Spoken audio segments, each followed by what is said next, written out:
My name is Charles Mulder. And the date is May 7th, 2015. And we're recording this interview for use on by the Grand Valley State University Veterans History Project. And they intend to post this on their website. They also share it with the Library of Congress and sometimes the public access people at GRTV in Grand Rapids. Great. And you're comfortable with using it in all those venues, Sure. right? Okay. Sure. All right. I would like to start by talking a little bit about who's Chuck. So tell me about growing up. Well, I was born and raised in Grand Haven.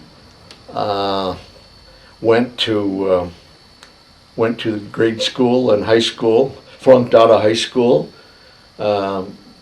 because my father died in my junior year, and things went kind of to pot.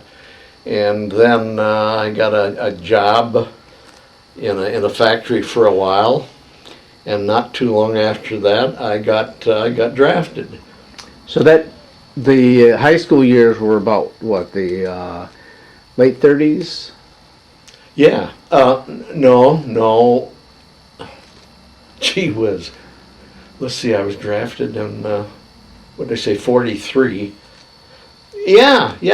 Very late 30s. That's right. Uh-huh. That's right. So what'd you do in that job? I worked at a muffler manufacturing company in Grand Haven called Oldberg Manufacturing, and I worked a spot welder for a while. And so you were working there, were you, when the war broke out? Oh, the war had been on for a little while before that. I can't remember the chronology of Sure. all of that. That's okay. So, well, just tell me your what it was like for you when that happened. What was the attitude in the community before and after? The only thing I really remember about when the war started, and my mother cried. My mother cried. My father had died a couple of years before that, and my mother had two sons, myself and my older brother, who's 3 years older than me, and she knew that with two boys, that this was not going to be a good deal. Yeah, the high likelihood that you'd be involved in it. That's right. Did your father serve in the military? No. Okay. No. So what were your thoughts? What were your emotions when that happened? Well, I was a kind of a snot-nosed teenager at the time, and I remember I got into quite an argument with my mother, and I said nuts. So I got on a bus, and I took a bus to Grand Rapids, and I went out to the Naval Reserve out near Reed's Lake, and I tried to enlist in the Navy. Well, my eyes were so bad, or well, they were such that they would not take me in the Navy. So I had to go back. I had to go back home, and it wasn't too long after that I had my birthday in late September, and bang, I got my draft notice, and then I was off to the races in December 21st. I went down to Chicago, Great Lakes training, and that's where I was drafted in. Okay, hang on for a second, if you would. So you got a draft notice. Yes. And that was how long after you had attempted to enlist? Actually, I don't remember, but from the latter part of September to going in December 21st, it was in a hurry. Yeah. You know, there wasn't. There's October and November and bingo. Then they got me, and I was told where to report, and that's so I had to report. That was 3-4 days before Christmas, and that wasn't a very nice time either. No.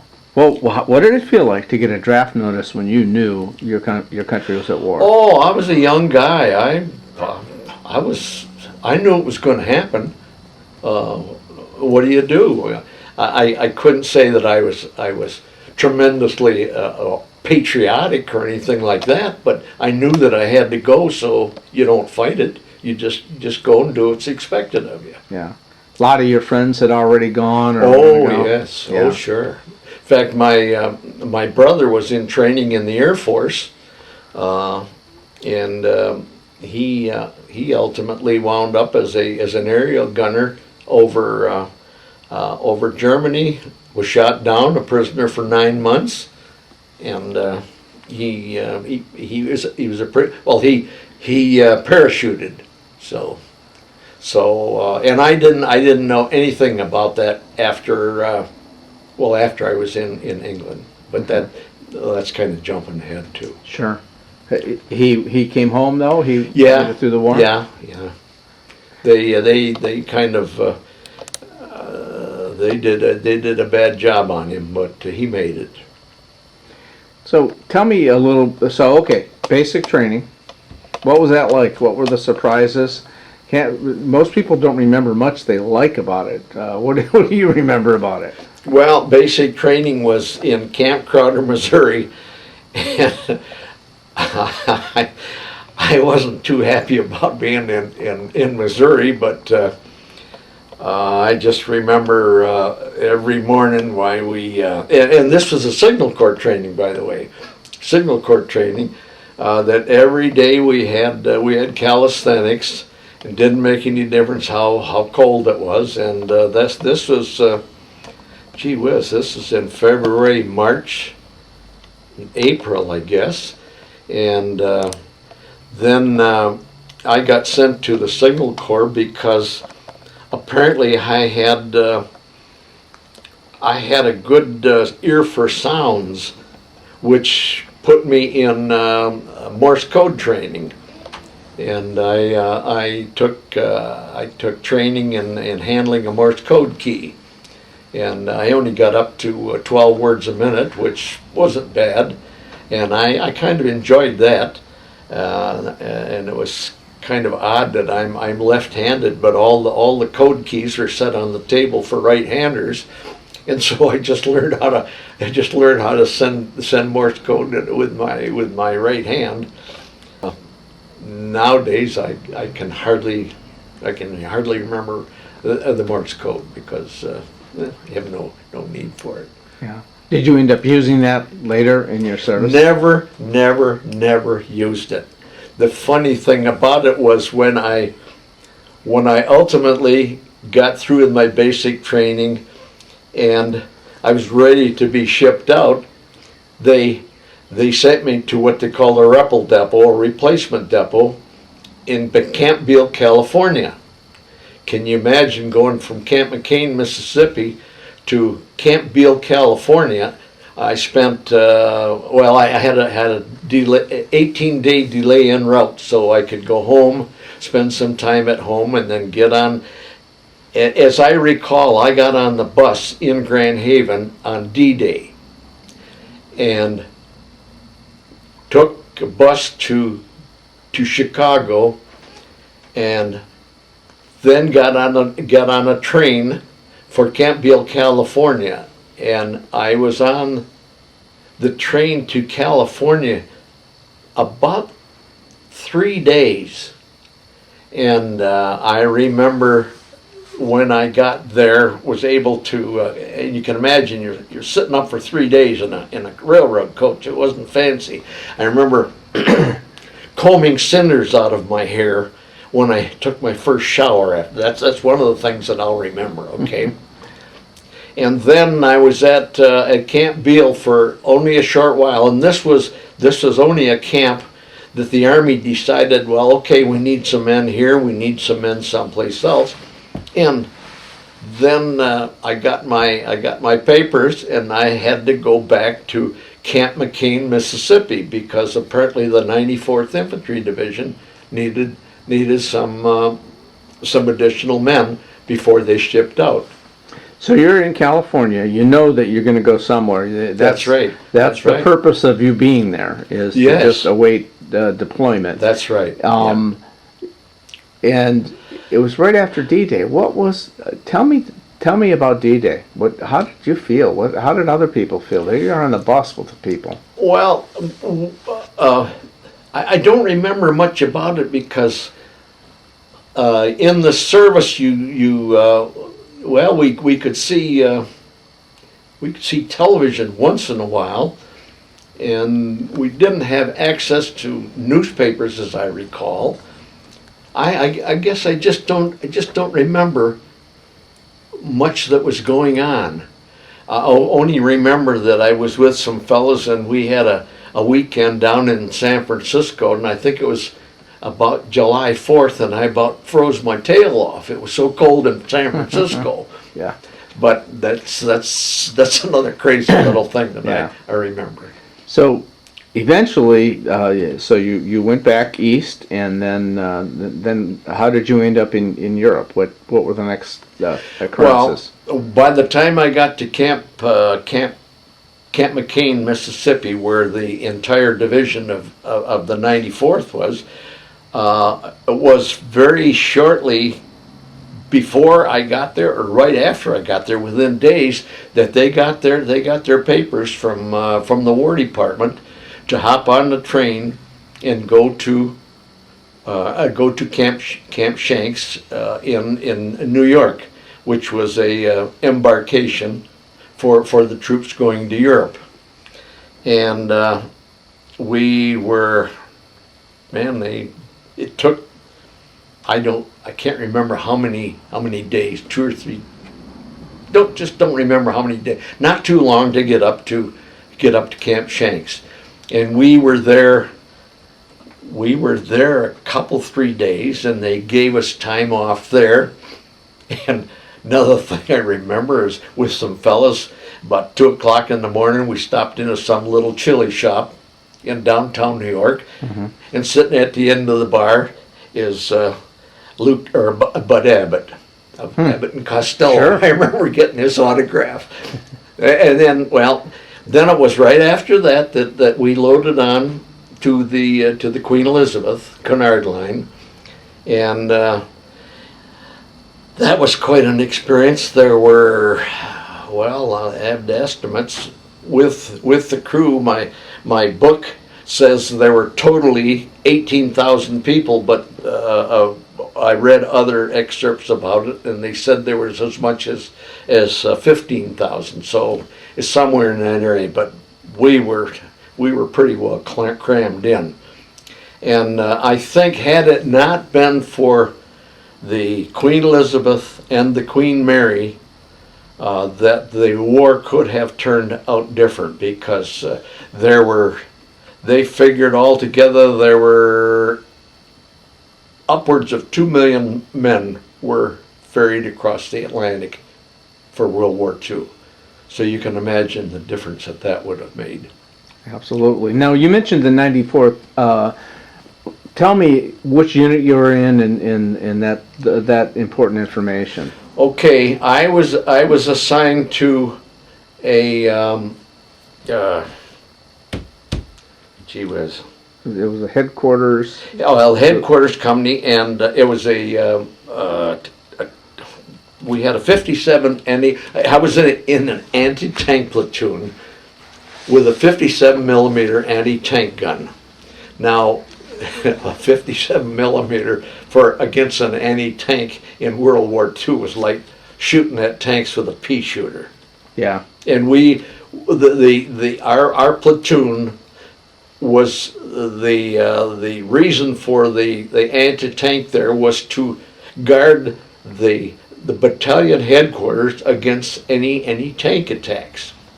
And I was supposed to help load ammunition and do all the things that are involved in firing off this anti-tank gun.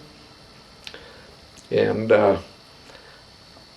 they only fired the thing once someplace in Germany, and it's amazing that they all didn't get killed because within 30 to 50 seconds, the Germans had the area zeroed in with 88 guns, and the Germans were masters at that.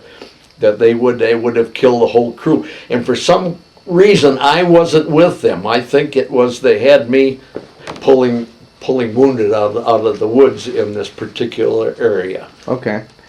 Well, let's back up because Sure. what I was getting at is you said you were with Headquarters Company, 1st Battalion, 302nd Infantry, Mm-hmm. 94th Regiment Infantry Division. Mhm, yeah. That's what I was trying to get from you. But Well- so you, I wanted to keep it in sequence. Sure. What you just said is fascinating. So Okay. let's get there. You got across the sea. I think where did you land? We landed at Greenock, Scotland, or very close to Greenock, and I don't remember, but I did a little reading later on. Is that they didn't have a dock there for the Queen Elizabeth because the Queen Elizabeth was one of the largest, if not the largest ship afloat at the time. Mm-hmm. So we had to tender in. In other words, we had to climb down the side and get aboard small boats, and they took us ashore. And it took, I don't know, a couple of days to get unloaded, and then we got on the train, and they took us down into southern England around a town called Griddleton, and Malmesbury and Charlton Park in that area there, and this was in late August of '44. And it was kind of the rainy season, and I remember we were slogging around in mud for a while. Mm-hmm. And as I say, I was with this anti-tank platoon, and we had to do a little training on that. I never in the time fired the gun. You see, the funny thing was I was supposed to be a communications man, and I wound up working with artillery, but that's the way the Army worked. So they trained you in Morse code, and they assigned you to be in an anti-tank division. And climbing poles to put up wires and things like that, which I never did. But that was it. Of course, the things were starting to hum. The Paris had just been taken, and they were driving the Krauts back toward the border, and well, then things happened, and things were starting to get desperate for the Allies side. And you're in England. What happened next? Well, in England we were there. Let's see, August. We were there about three or 4 weeks. Then we hitched our gun up to I rode around Europe in a 2.5 ton truck with our squad. We drove down to Southampton, got aboard a Liberty ship there. I don't know what happened to the gun and the truck, but that was loaded on something else. And we went across the channel to Utah Beach. And if you could have seen Utah Beach, what a sight that was. I mean, there's just wrecks all over the place. Everything you could think of was beat up. Because this was D minus or D plus 94, so it wasn't as if we were in any trouble getting ashore. So 3 months after the D-Day invasion. That's right. Still lots of disabled Oh, yeah. vehicles and Yeah, weapons all over the place. There was a lot going on. They had, we had a lot of heavy fighting just previous to us. Then, because most of the action was headed toward Paris and toward Germany, a group of 60,000 Germans got bypassed in the area of Lorient and Saint-Nazaire, which were submarine pens. And so our division was situated or sent over into that area, spread out on a big static line to keep these 60,000 Germans and deportees and all of the people that they had kept there, so that they didn't interrupt with the regular war effort. And we were there. We were in a static line for about 2.5 months there. Then things started getting. They had to have troops in a hurry over toward the Siegfried line. Tell me about that 2.5 months though. Before that, what was that like? Well, all it amounted to was we were dug into hedgerows, and there were. Everybody heard about the bocage, the hedgerows that were all along there, and we had our gun. Can you hold it? So we just had a phone call there and took a quick break, and now we're back. You were talking about being in the hedgerows. Yeah, in Brittany Peninsula, and we were dug in mostly in one spot along the hedgerows.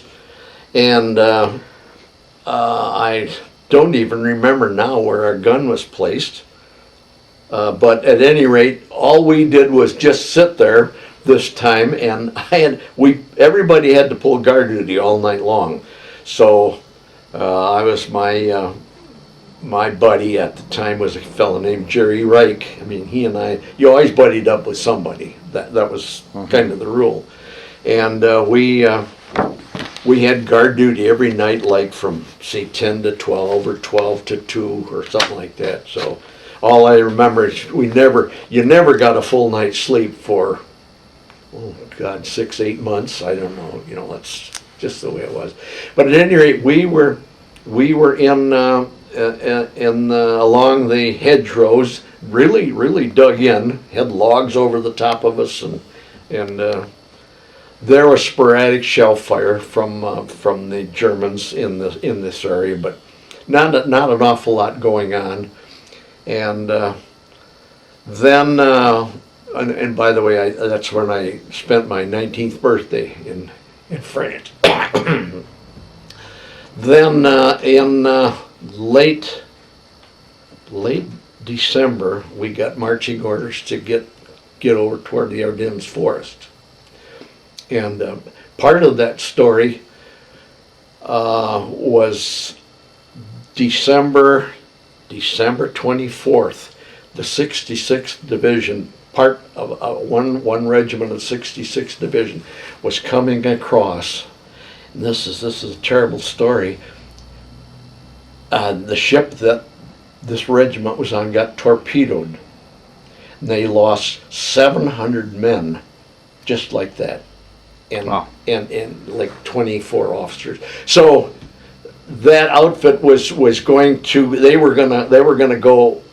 I believe they were gonna go to the front also, but instead, what was left of their division, they took over from where we were. So, but that was a terrible thing, and it never got reported. This was just crossing the channel. Crossing the channel, yeah. Could have happened to us. What were your emotions when you heard that? Never knew about it until maybe a year later. See, to put you straight on that, we never knew what the heck was going on most of the time.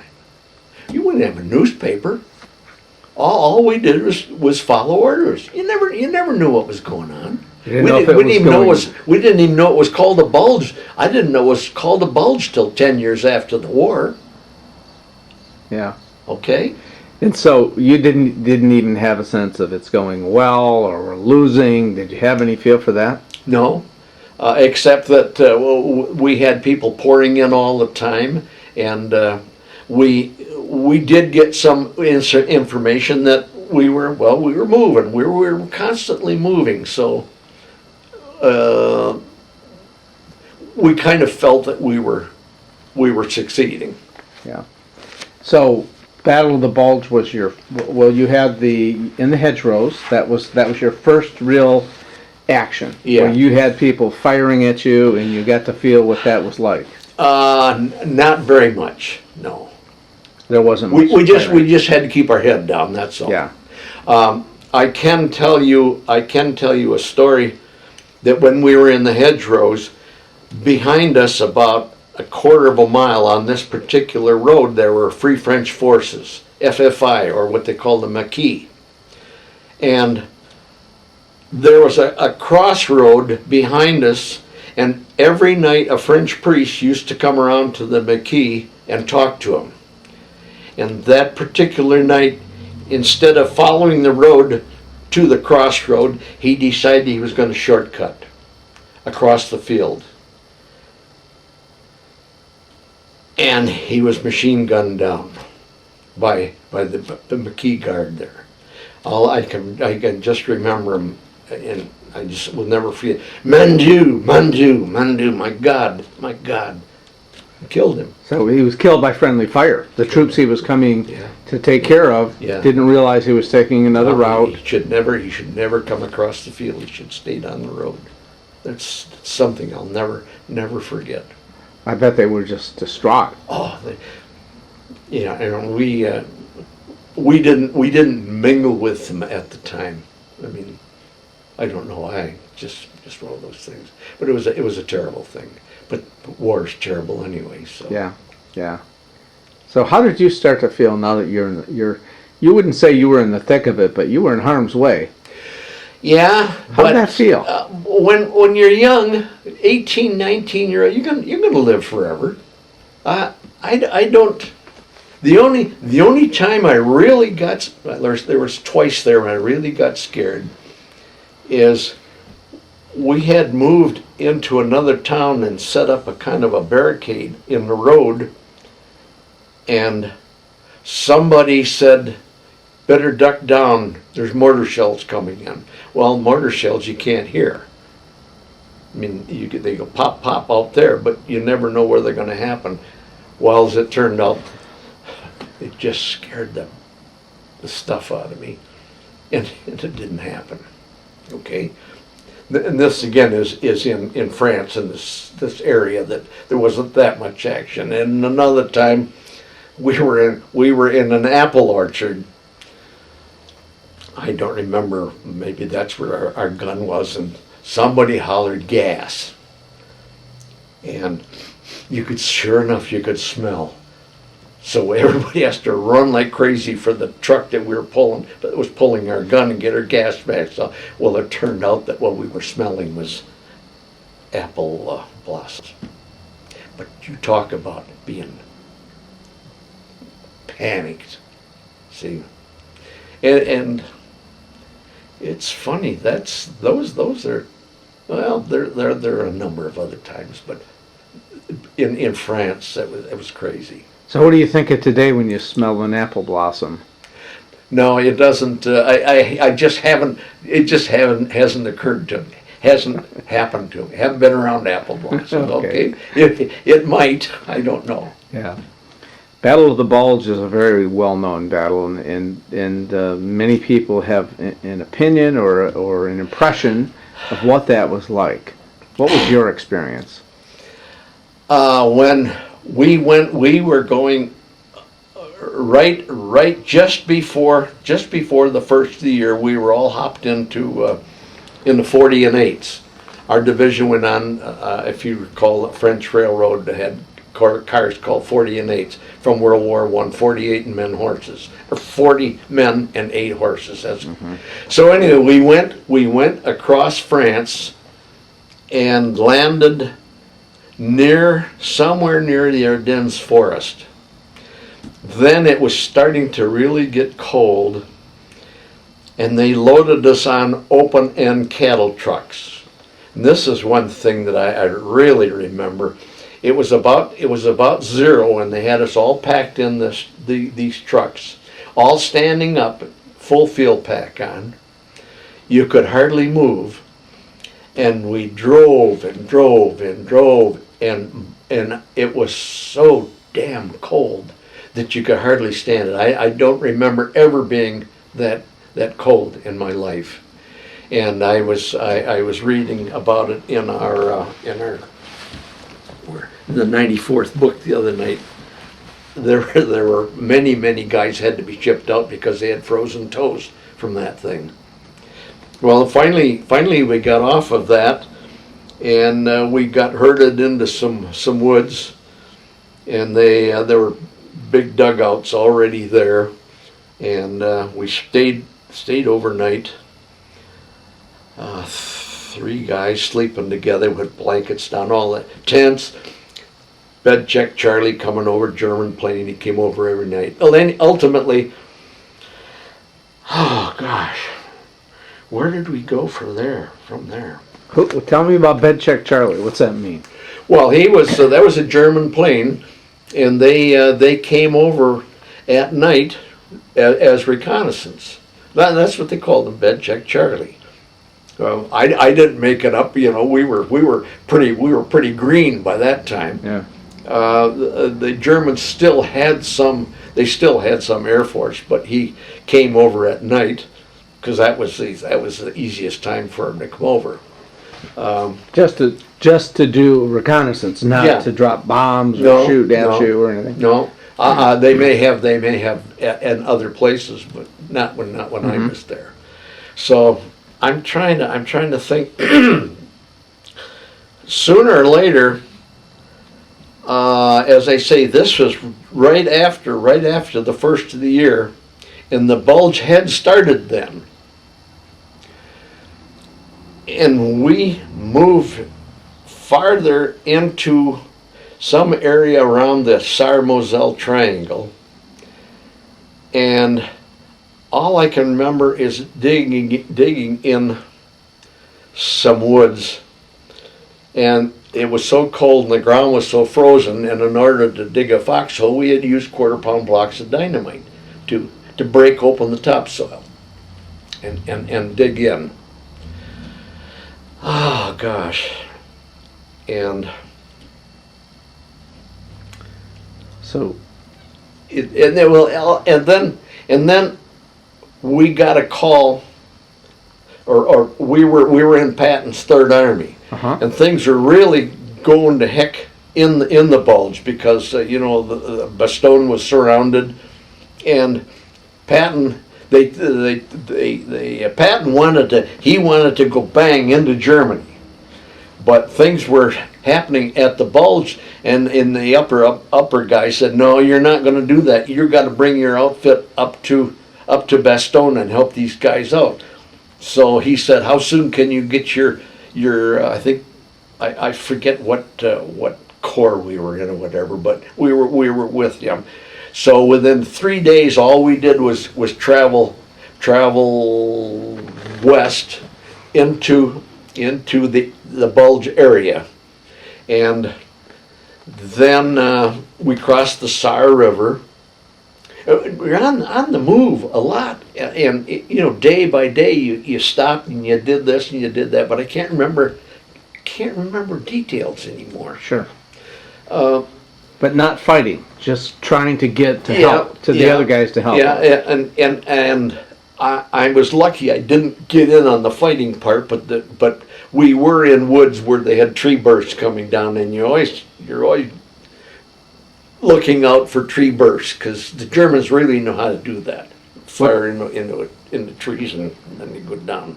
So this is some sort of a weapon that drops shrapnel down on you? Well, they were good at they could time somehow they could time their shells, and also if they hit the tops of trees, the shells would explode, and of course the shrapnel would go down. Yeah. And then our line companies were in around towns.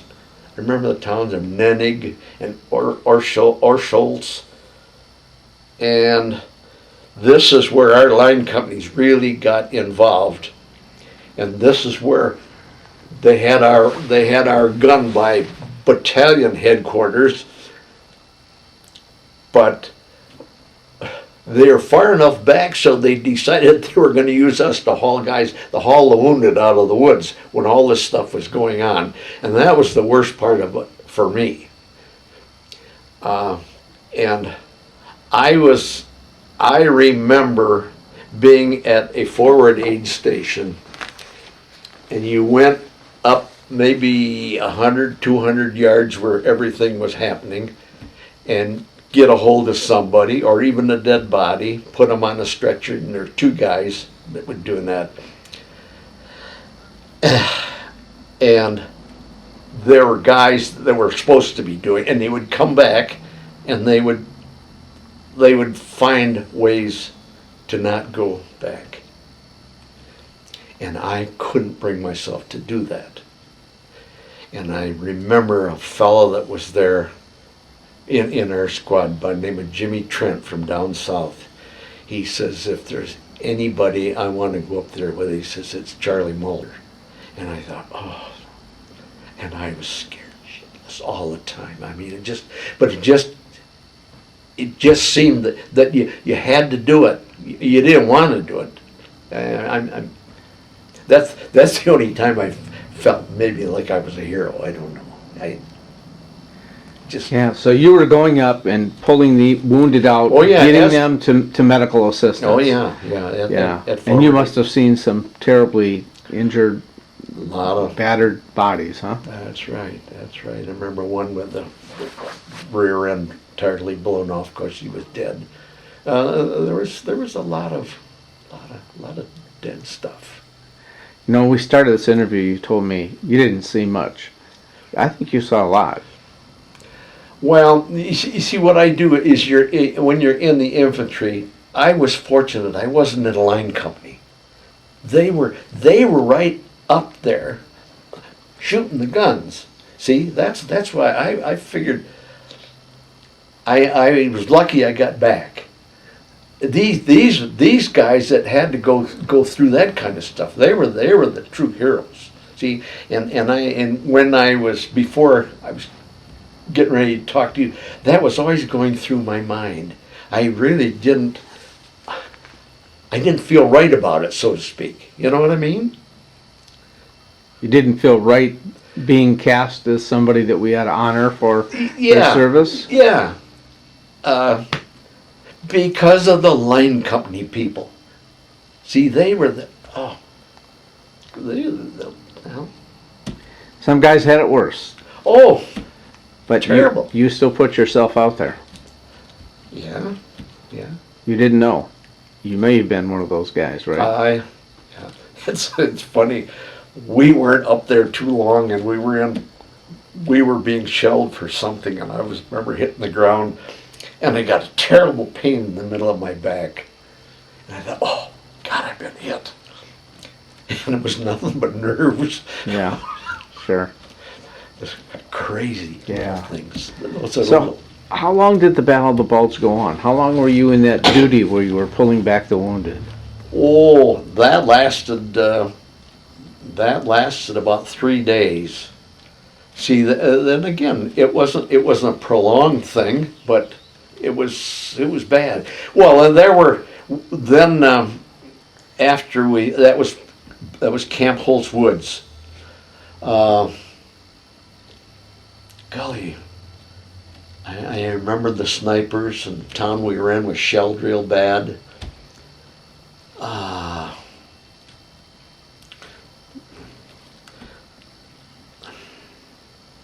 I'm sorry, I just can't get the details. One thing I do remember, another crazy thing.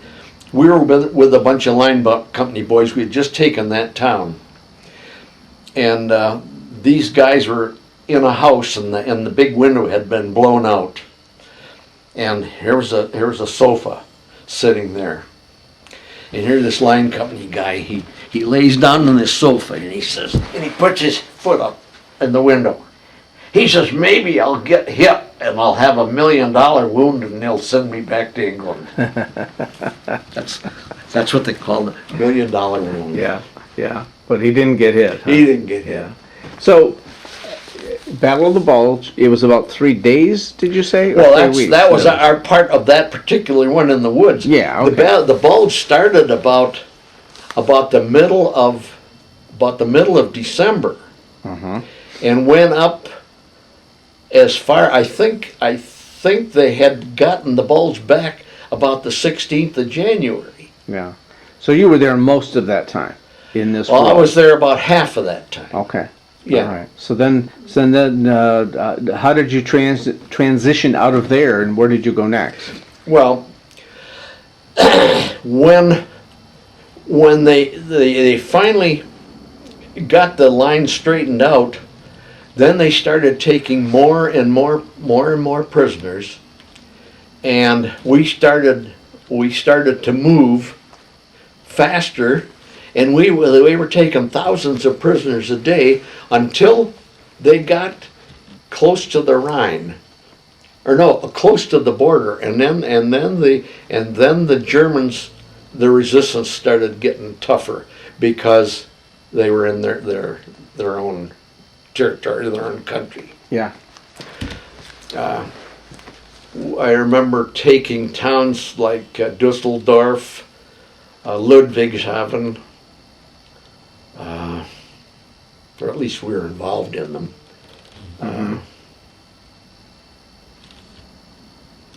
We were. I forget whether it's Dusseldorf or Ludwigshafen. We were there just just an occupying force for a while. Uh-huh. And that was kind of fun too, but we won't go into that. But how did the people react to you? That's kind of what you're talking about. They didn't react very well. For one thing, we were not to react with them. Yeah. Absolutely not.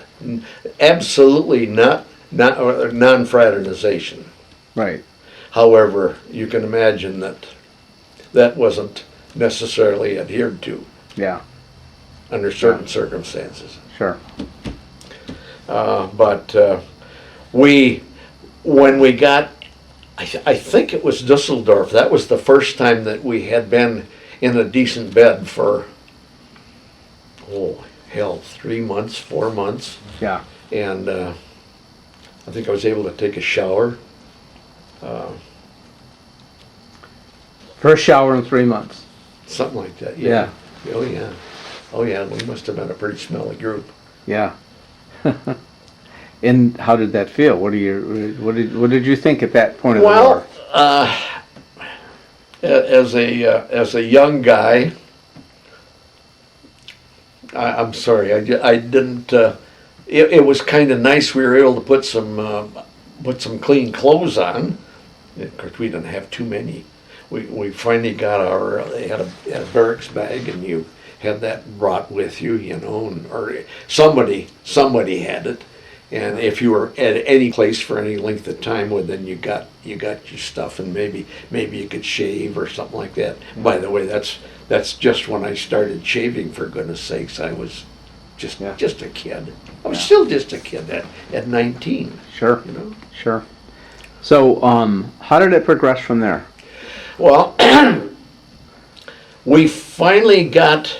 I remember we got to the Rhine River. And we got on the other side of the Rhine, and with our 57 millimeter gun, we set it up on the Rhine, pointed toward things coming down the Rhine, because the war was still on, and there were groups that were sending dynamite and things down the river to blow up any type of bridge that was across the Rhine. And this was right around the end of the war. And one of the things that I remember particularly is the Air Force people in England. They loaded their ground boys on the airplanes and gave them a cook's tour along the Rhine River. And we're standing there waving at these guys. Mm-hmm. To let their ground crews know what had gone on. Now this is I don't recall anybody else ever mentioning that, but that's the thing that really tickled me. These little crazy side things. But there were still pockets. I guess they call it the redoubt. There were still places that there were pockets of Germans that weren't giving up, but So after Düsseldorf and so forth, it was really a foregone conclusion that Oh, they yeah. were defeated, and it was just sort of a mop-up operation at that point. That's right. That's right. So the English flying their troops over the Rhine, it was No, so... our troops, our Air Force. Okay. Our Air Force, yeah. Took them up so they could just see where the action was and where all That's the right. fighting Yeah, had well, occurred. I kind of liken it to a cook's tour for these Yeah, guys. You yeah. could see them standing. You could see them standing up there, waving at you. You know, there were some doors Yeah. that were open. I don't know, but Yeah. I do remember. So by now the mood lightened a little bit. People Oh, were feeling a absolutely. little less threatened. Yeah, yeah. And then we moved south to Munich, Uh-huh. and we were guarding a huge POW camp there. And that's when they found a brewery that hadn't been too beat up, and they started making beer. And you could buy a liter of beer for, I don't know if it was a liter or what, for like $1. And boy, did we have fun with that. And well, there was a huge a brewer or camp there with the POWs. But this was this was a not too long ago, or around that time, that they found one of the concentration camps or the death camps. I think it was Dachau, outside of Munich. I'm not sure which one it was, but then we started to just get rumors about these death camps, and it was really hard to believe at the time. These are some of the things that you really don't hear about. See, because we didn't get a lot of news. The only thing we got was the Yank magazine. Uh-huh. And I have a copy of the Yank magazine, but it's of late '45, which is after the war. So turned out it was true. What did you talk to anybody who actually had gone in there? Did you go in there? No. Somebody from our division headquarters had gone in there, and this was just for hearsay. Yeah. No, we didn't hear much about it. So I'm kind of curious. I don't want you to jump up and get them or anything, but over on the table next to us are some things that you gathered during the war. And tell me what they are, and tell me a little bit about them. These items, all of them, I found in a German medic's pack in a town that we had just taken, and this particular pistol was made in 1939 in Czechoslovakia. Hold that up a little bit. Oh, I'm sorry. Yeah. Yeah. And it was Hitler's answer to the Luger. This was more or less machine made, and there's certainly nothing in it. Make damn sure of that. So, here. I don't like guns at all. I'm not.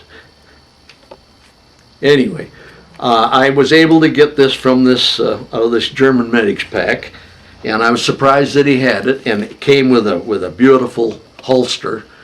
And I let somebody at home years ago show it off, and when it came back, the holster was gone, and that really ticked me off. And had the clip with the clip ammo. magazines.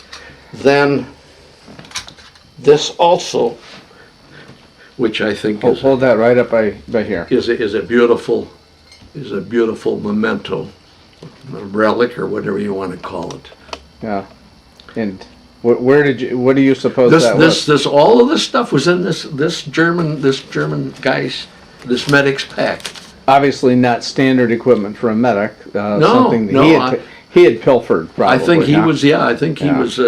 Looting is another word for it. Right. Yeah, right. And So, and then he had. I should have got. Here, I'll hand it to you. Yeah.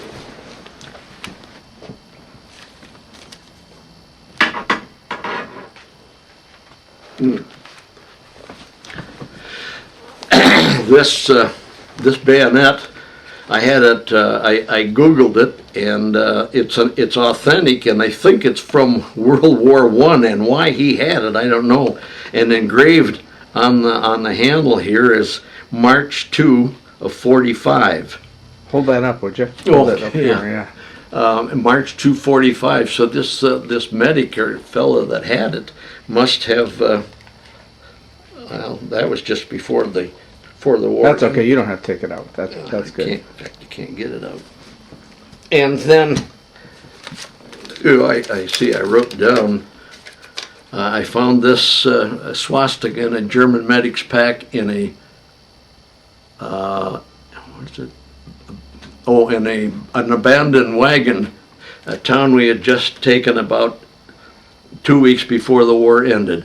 Also, the P-38 pistol was in the medic pack. Sometime in April of 45, can't remember the name of the town, one of our headquarters company was killed by a shell fire. That was a kid by the name of Anderson. So you got a phrase book there too. Hold that up if you would. Yeah. So it was a phrase book of German phrases? Yeah. Or? Okay. Yeah. And that was in the pack also. No, this is government issue to you. Yeah, that's okay. government issue. All right. Yeah. So let's get back to the story. We got just a couple minutes left here. Okay. The war's coming to a close. How did it end? How did you end up getting back home? Well, we spent time in Munich. I can't remember how long we were there. We were there for a fair amount of time, and then we got orders to move to Czechoslovakia against the Russians in Sudetenland, the land that Germany had taken just previous to World War II, and we were in Sudetenland, and this is then the war was pretty much over. And while we were in Sudetenland, we got the news that Franklin Roosevelt had died, and we were up against the Russians there. They had a kind of a line. I mean, they moved so far, and we moved so far. And another thing is that's where I saw Bob Hope in a cow pasture in Czechoslovakia, entertaining the troops. Yeah, rode so many miles down a dusty road. There were just thousands of troops there. Huh. Yeah. That must have been fun. Oh yeah, I'll never forget that. So then, how did it end for you? How did the war end? Well, at that time, as you say, we were in Czechoslovakia, and we were helping the people there, and they were friendly. The Czechs were friendly.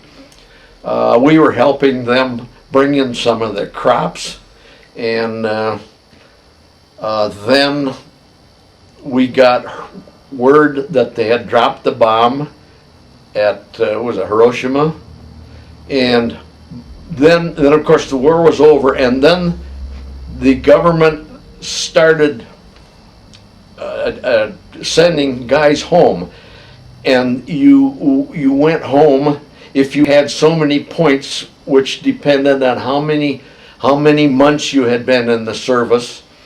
And if you had 65 points, you went home immediately. And a lot of guys had more than 65 points. I only had 59, so I had to wait a while. And then all of the troops that were scattered around ultimately went to what they call cigarette camps in France.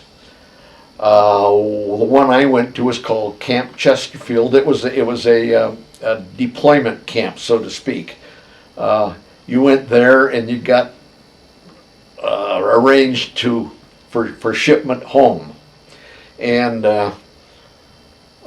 so ultimately I got my 59 points came up, and I went to the Camp Chesterfield. There was Camp Lucky Strike and I think Camp Camel. I don't remember where they That's were. what they call them, cigarette camps. They just camp. named them after Yeah, cigarettes. yeah. Okay. And then I got my papers and shipped to Brest in France, and I got aboard the USS, I believe it was USS George Washington, and headed toward New York Mm-hmm. on one of the roughest crossings I ever made in my life. And then shipped to Atterbury, Camp Atterbury in Indiana. What did it feel like that when you hit that dock? Oh, it was marvelous. It was marvelous. Partially because of the weather, right?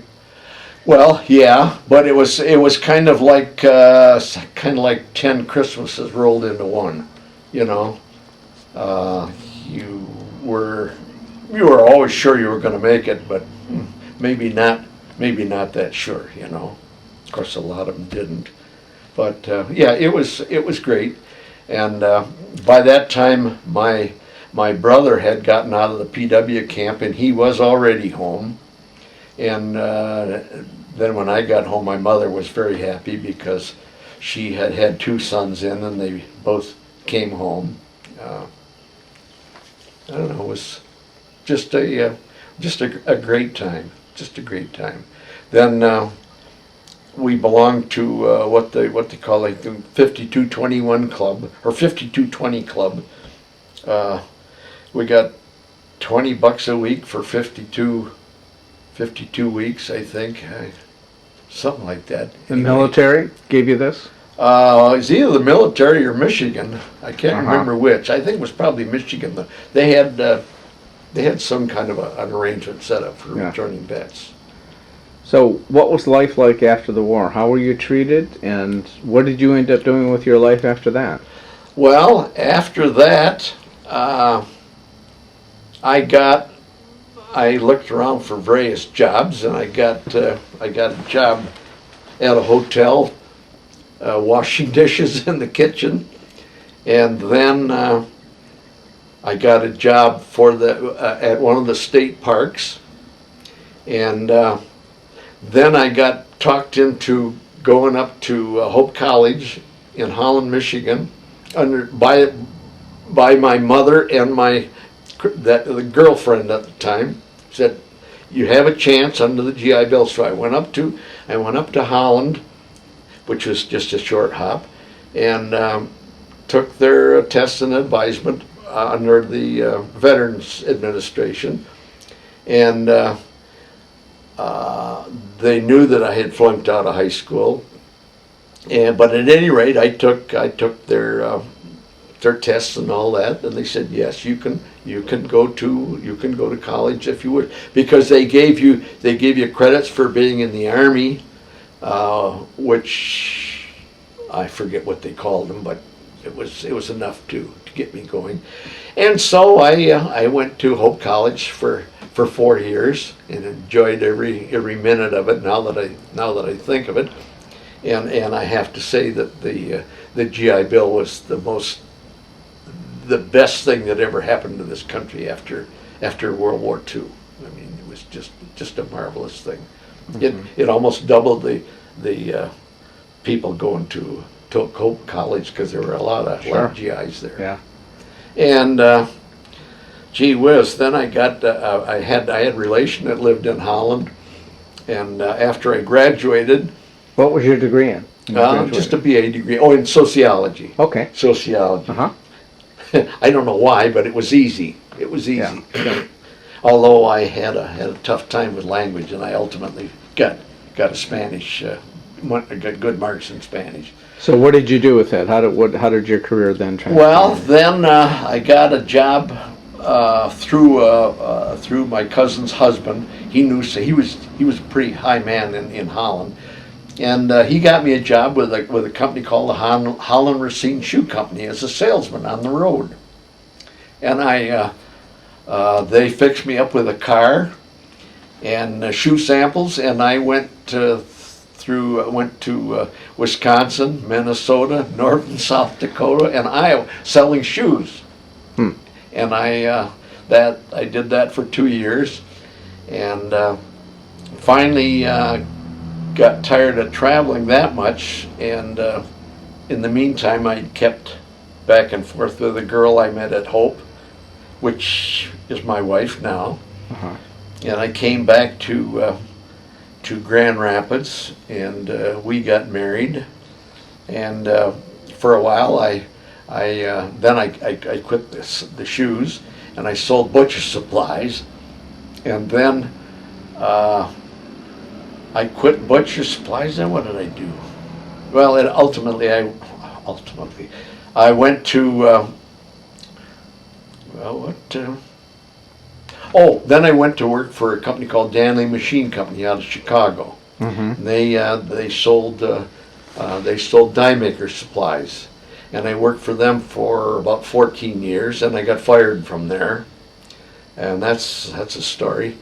And then I made a phone call to another salesman that I had known. I said I was looking for a job, and he says, "Well, we're looking for a salesman," and he he knew why I got fired. And why I got fired was not my fault.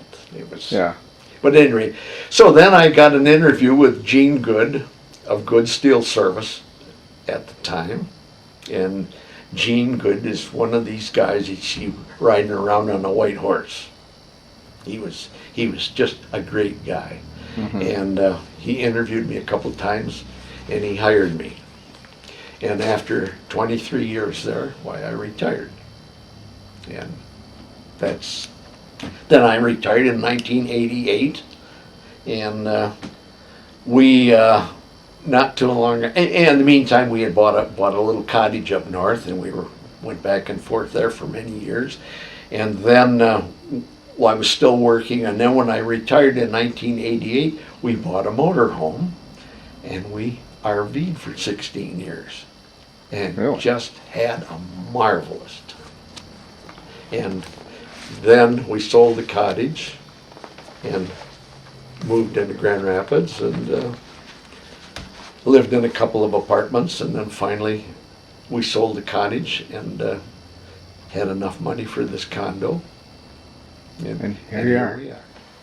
Chuck, just a couple last questions. I want to go back to one thing you were talking about, and that was you were in Czechoslovakia and you were helping the people harvest their crops, and the Yeah. war had ended.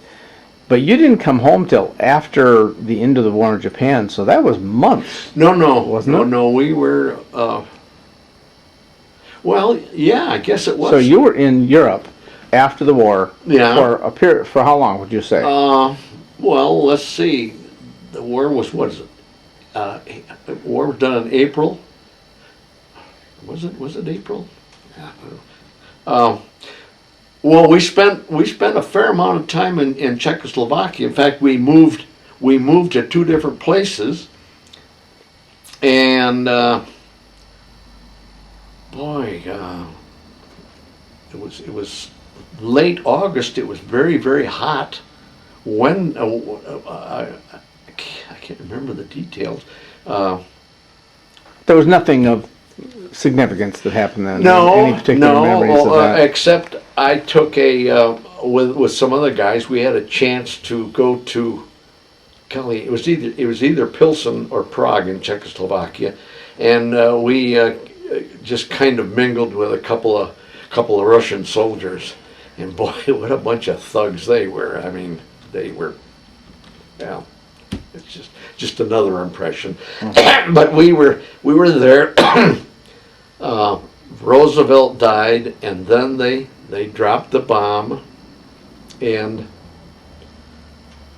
it wasn't too long after they dropped then they dropped the bomb again, and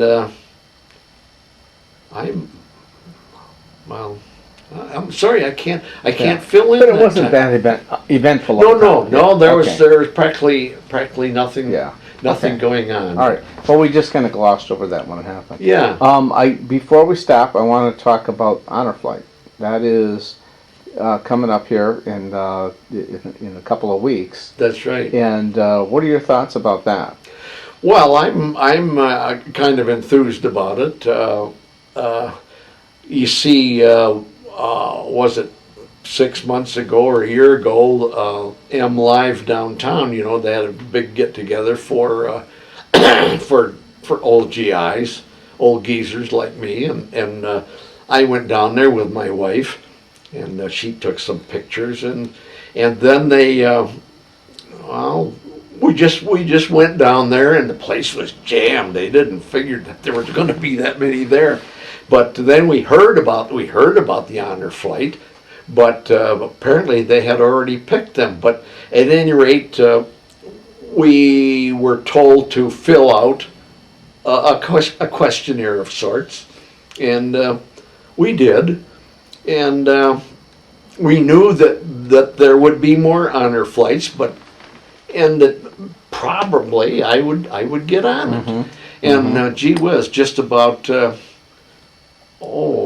month or 6 weeks ago, we got a letter in the mail say, hey, get ready, you're ready to go.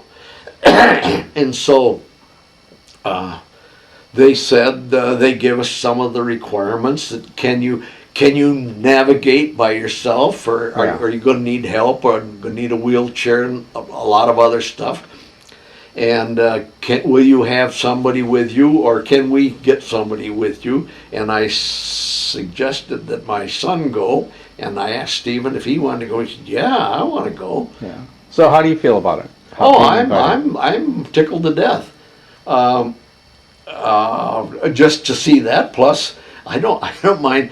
Our life is so humdrum around here that I want to get up and do something. About the only thing we do anymore is get out of the casino once a month, and then because when you get this age, you don't feel like doing an awful lot. Yeah. You know what I mean? Yeah. So it's going to be a nice adventure. Oh yeah, and it's going to be in one day. It's going to be a very busy day. You go there, and they're going to feed you, and they're going to take you around, and then they're going to fly you back. So yeah, I'm looking forward to it. Good. All right, we're gonna